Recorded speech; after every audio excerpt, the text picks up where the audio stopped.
É isso mesmo. Eu acho que tem esse ponto que você tem que fazer de reflexão e ver o que o teu produto atende, porque às vezes a ideia não é só a audiência.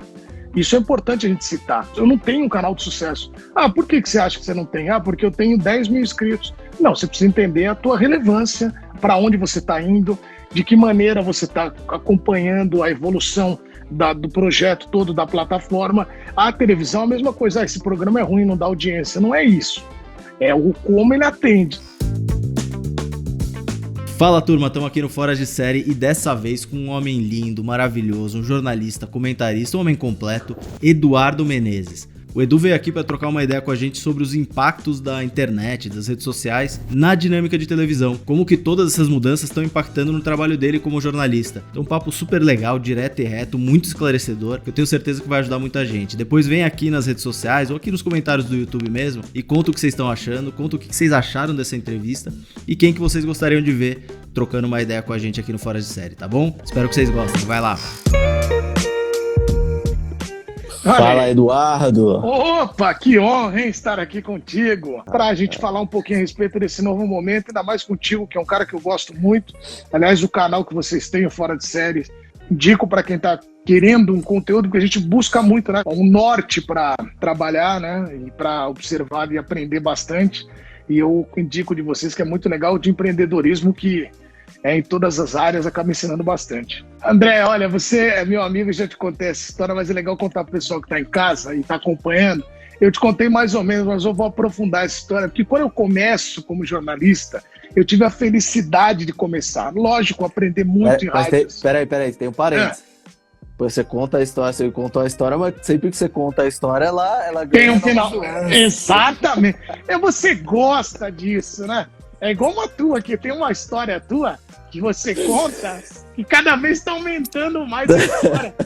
Mas nesse caso é verdade mesmo, né? A gente fala muito dessa coisa do conteúdo, porque assim, quando eu começo a minha trajetória, eu aprendi muito, eu fiz faculdade na PUC em Campinas. E aí eu saí de casa para estudar, que era uma coisa que, eu queria muito, tal, nunca tinha morado fora. E aí eu falei, vou para lá que vai ser uma experiência de vida legal. Eu morei em Americana, depois morei em Campinas. Então eu moro em Americana, fazendo o trajeto para Campinas e depois de Campinas para São Paulo, porque começo a trabalhar em São Paulo. Aí eu fiz estágio na Rádio Eldorado, na Rádio Bandeirantes rapidinho, depois fui para a Rádio Globo. E aí você falou de começo. A gente sempre tenta encontrar alguém para copiar, né? Um espelho, um norte, né? Eu preciso ser aquele cara. E eu acho que a gente, depois, com o tempo passando, nós vamos chegando à conclusão que nós somos a reunião de cada um que passa na nossa vida e do que a gente aprende ao longo da vida. Então nós não seremos o André. Eu não posso olhar o André e falar assim, eu quero ser o André. Não, eu quero ser uma reunião de conhecimentos e de erros e acertos que eu vou acumulando ao longo da vida. E aí, eu olho para a Rádio Globo e eu entro numa redação que tinha caras extraordinários. O Osmar, que é uma figura espetacular, e a gente olhava muito para ele na redação, porque ele ia direto lá, mas tinha Oscar Ulisses, Paulo Roberto Martins, Ulisses Costa, Oswaldo Maciel, tinha Maltoni, Romeu César, e quando eu entro para ser repórter, né, como estagiário, mas eu queria ser repórter, tinha Osmar Garrafa, tinha, tanta gente boa, o Espímpolo, que está hoje na Jovem Pan, que é da minha geração, né, o Thiago Torricelli, o Conrado Juliette, Anderson Schiller, mas tinha muita gente, mas os consagrados, né, o Marcos Luiz, o Garrafa, e eu olhava muito para esses caras e falava, eu preciso ser esses caras para me integrar aqui. Então, quando eu entro na rádio, eu com essa voz totalmente sedutora, né, do rádio antigo, né, o cara fazia aquele eco e tal, os caras olharam para mim e falaram, esse menino vai durar um mês aqui, porque a voz dele não vai chegar no nada. Então, quando eu ia para entrar, para ler alguma coisa, André, eu lia muito impostado, o São Caetano, que eu cobri o São Caetano logo de início, o São Caetano, hoje eu não. Então, eu não era o verdadeiro. Era uma coisa, então eu ficava muito nisso, né, da busca pelo... E aí, obviamente, passando por redações tão tradicionais, Rádio Globo, e aí eu tinha também, eu gosto de citar que eu fui também buscar, aperfeiçoar em rádios menores, eu tive um projeto, né, participei de um projeto junto com o Otávio Muniz na Rádio Atual, em outras rádios, que foram rádios que me ensinaram muito, que lá eu praticava, André, como repórter, como eu queria ser lá na frente. Então foi muito legal. se alguém perguntar pra mim, falar, puta, qual foi a grande oportunidade que o Desimpedidos teve pra crescer, pra mim foi isso, essa mudança de hábito, tanto da audiência, pra cobrar algo que era mais próximo dela, que eu acho que humildemente falando, eu acho que muito dessa mudança de hábito dos apresentadores, dos produtores de conteúdo, a gente conseguiu puxar uma fila, né? A gente conseguiu influenciar aí, mas essa foi a grande oportunidade que a gente via, cara. Eu sempre falo isso, e a gente já comentou isso algumas vezes, eu olhava pros programas esportivos e falava, cara, não é assim que eu falo de futebol, cara.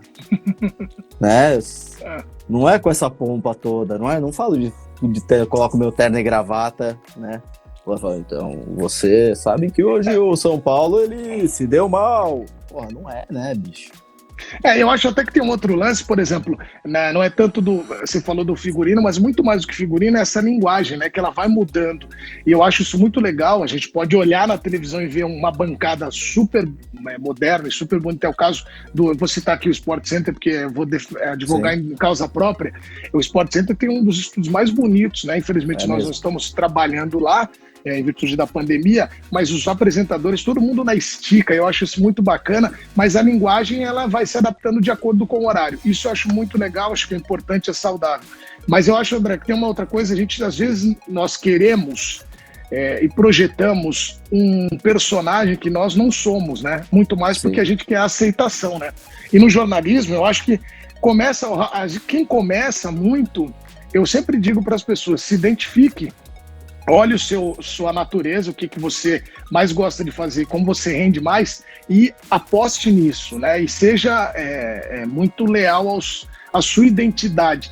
E aí uma outra dica, né, André, sobre conteúdo, sobre o que nós estamos falando aqui, sobre televisão, sobre jornalismo, o importante também é que você consiga transitar nos produtos. Então, porque senão você fica só num nicho. Então, você falou do Desimpedidos, eu tive a honra de participar ativamente um ano e pouquinho do Desimpedidos. E, cara, você não sabe o quanto me deixou feliz e honrado com o convite e de estar lá e de ficar lá, porque eu aprendi muito. Eu acho que também o profissional tem que estar aberto a aprender e olhar muito. Pô, daqui eu posso levar tal coisa pro meu dia a dia.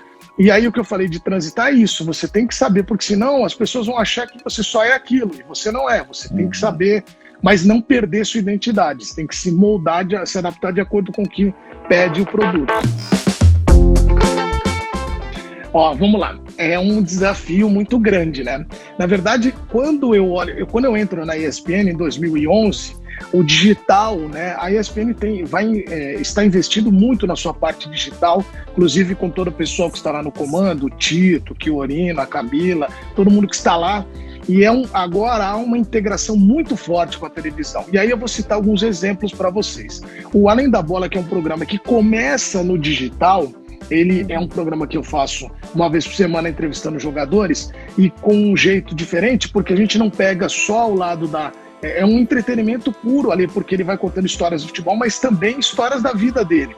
E aí esse conteúdo, ele vai na televisão como? Primeiro, no dia em que ele vai para o YouTube, ele vai com trechos no Sport Center, nos programas da casa. Isso me deixa muito feliz, porque aí você está criando, a gente brincou da mesa redonda, mas fechou um outro ponto.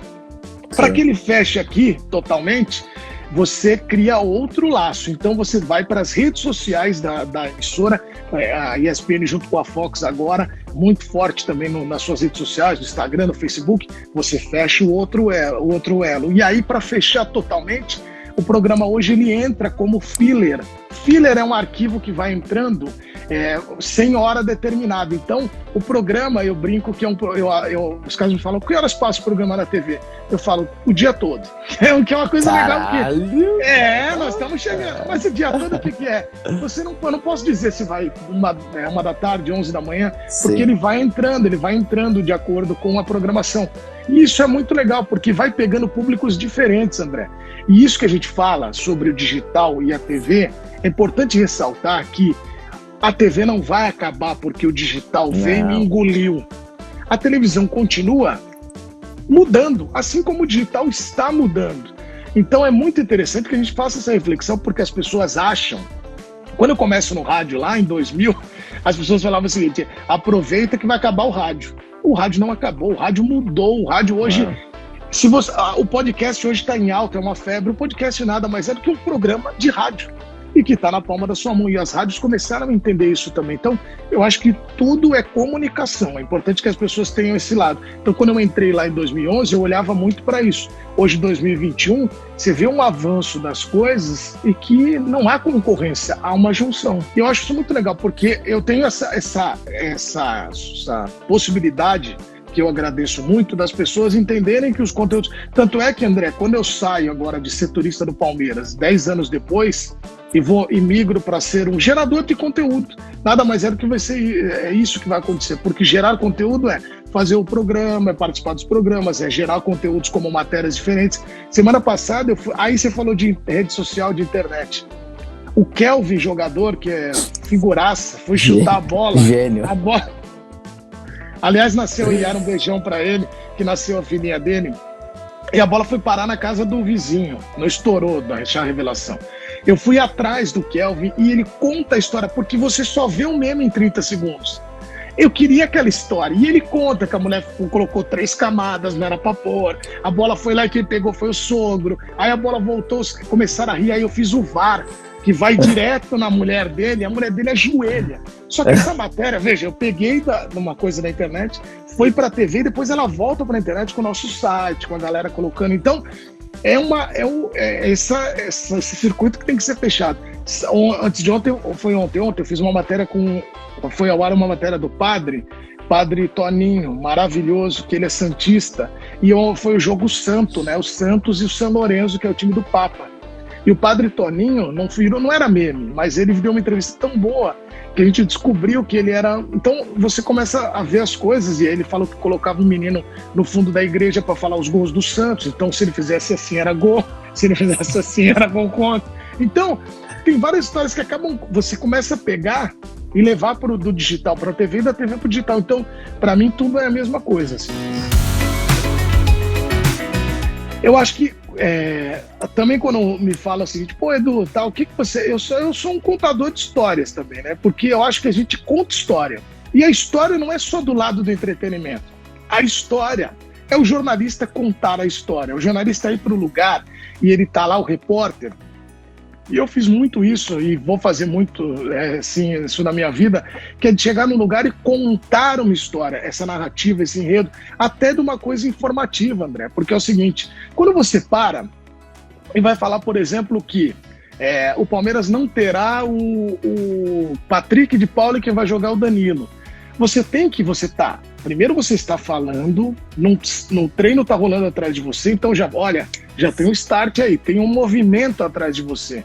E hoje em dia, André, a captação, olhe bem, eu tenho uma filha de 6 anos e a outra de 1 ano e meio, vai fazer 2 agora em julho. Então ela já tem mais que 1 ano e meio, o pai é ruim de matemática. E aí o que acontece? Se você for falar com a de 6... Ainda bem que fez jornalismo. Exatamente. Se você for falar com a de 6, o ponto de atenção dela é 1. Olha, de quase 2 anos, o ponto é totalmente outro. Então, a de 6 que fica olhando a televisão e um conteúdo em 4, 5 segundos e não bateu nela, ela sai. A de 2 já são 3 segundos. Nós estamos falando aqui numa rede social que é o Instagram, que antes tinha um vídeo de 1 minuto, hoje o Reels vem com 30. E, meu amigo, passa teu recado em 30 segundos. Aí um dia um cara fala o seguinte, pô, Edu, você topa a gente botar ali? Eu falei, meu amigo, eu quero que o conteúdo esteja em todos os lugares. Se quiser passar no metrô também eu quero, nos ônibus, em todos os lugares, porque o cara, quanto maior o número, melhor de exposição. A gente falou de métrica de vaidade, mas é de abrangência, de você ir caminhando com as coisas. Senão as pessoas acham sempre que elas idealizam um sucesso que não é delas, né, André? Sim. Eu gosto de ter contato com... E aí é outra dica, assim. Quem está acompanhando e fala, pô, eu só aprendo num curso. Não, você aprende muito num curso, mas olhe muito em volta. Às vezes o teu consumidor e alguém que te dá uma dica tão preciosa de conteúdo é alguém que está lá do seu lado e você às vezes passa por ele... as pessoas brincam, né? O Silvio Santos falava muito, ele vai ouvir o que o porteiro do prédio dele fala, o secretário e tal. Mas é super inteligente essa atitude, porque ele está indo em todas as audiências. E, obviamente, que ele segue os relatórios de audiência. Mas é importante que a gente acredite que todo mundo é especial e pode agregar no teu trabalho. E nunca ninguém é o dono da verdade, né? Nada é horroroso demais, péssimo demais, que você fale, pô, isso aqui não serve para nada. Serve, só que às vezes está no lugar errado, que é isso que é muito interessante. Quando você vai produzir o conteúdo para digital e televisão, é um entendimento de como esse conteúdo começa onde? Começa na TV. Ele vai para o digital como? Replicando pura e simplesmente? Ou não? Vamos trabalhar com uma edição menor, com um trecho, com um corte? Aqui a gente consegue... Então, é a reflexão que você tem que fazer diante do produto que você está ofertando. Entender não só a audiência, mas a plataforma também, né? Claro. Porque não dá para replicar conteúdo. Falar, não, o conteúdo que eu fizer para TV vai para o YouTube, não vai. E um conteúdo que explodiu no YouTube, se você colocar ele igualzinho na televisão, a chance de dar merda e não voar é gigantesca. É isso mesmo. Eu acho que tem esse ponto que você tem que fazer de reflexão e ver o que o teu produto atende, porque às vezes a ideia não é só a audiência. Isso é importante a gente citar. Um canal de sucesso não é porque eu não tenho um canal de sucesso. Por que você acha que você não tem? Porque eu tenho 10 mil inscritos. Não, você precisa entender a tua relevância, para onde você está indo, de que maneira você está acompanhando a evolução do projeto todo, da plataforma. A televisão é a mesma coisa. Esse programa é ruim, não dá audiência. Não é isso. É o como ele atende. Talvez ele tenha algo mais à frente, que é uma busca por uma cultura, por defender alguma linha. Então isso é importante para a gente citar, porque senão, André, as pessoas acham sempre, e a gente começou também falando de empreendedorismo, que é o seguinte, eu só dou certo se eu for o líder de audiência e se eu trabalhar na TV mais importante do mundo, que aí o cara julga qualquer, né? Tal lugar, e só consigo se o meu canal tiver 1 milhão de inscritos. Não é assim. Eu acho que tem que entender o tamanho do efeito que você causa nas pessoas. Quantos produtos são lançados no digital e depois vêm para a televisão? E quantos produtos são da televisão e fizeram tanto sucesso e acabam indo para o digital? Então, todo mundo aprende com todo mundo. Acho que nem devia falar assim, tem que se abrir muito ou pouco. Tem que estar constantemente aberto para esse aprendizado, entendeu? Duzão, obrigado de novo. A gente se fala na próxima. Conta comigo sempre também. Obrigado pelo carinho. Valeu, um abraço para você e para a galera do Fora de Série e para todo mundo. Valeu, gente. Obrigado.